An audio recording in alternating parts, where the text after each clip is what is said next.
आणि यानंतर एक ब्रेकिंग बातमी आहे। मतदानाची प्रक्रिया पार पडल्याच्या नंतर महाविकास आघाडीच्या नेत्यांची आज एक महत्त्वाची बैठक होणार आहे।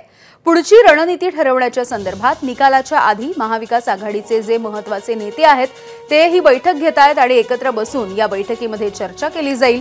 महाराष्ट्रामध्ये काल झालेल्या मतदानाच्या नंतर आणि परवा होणाऱ्या मतमोजणीच्या अनुषंगाने निकालाच्या नंतरची रणनीती नेमकी काय असेल यावरती खलबतं सुरू असतील।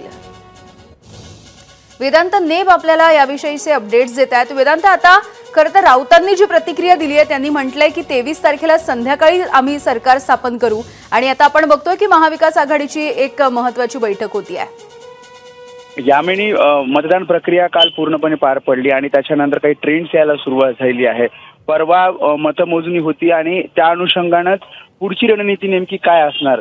जर एक आकडा जर महाविकास आघाडीचा येत असेल तर त्या अनुषंगाने आधीपासूनच आपण तयारी केली पाहिजे।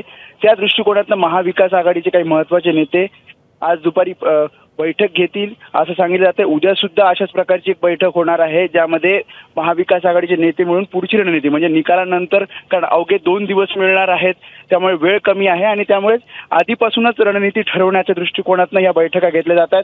माहिती अशी मिळते की या सगळ्या बैठकीमध्ये शिवसेना ठाकरे गटाकडून अनिल देसाई, संजय राऊत, त्यासोबतच जितेंद्र आव्हाड, जयंत पाटील, बाळासाहेब थोरात, नाना पटोले जे महत्त्वाचे नेते जे अगदी जागा वाटपापासून एका चर्चेत होते तेच नेते आता पुढची रणनीती ठरवण्याच्या दृष्टिकोनातून बैठक घेणार आहेत आणि निकालानंतर नेमकी काय रणनीती असावी या संदर्भात आज चर्चा केली जाणार असल्याचं माहिती सूत्रांकडून मिळते।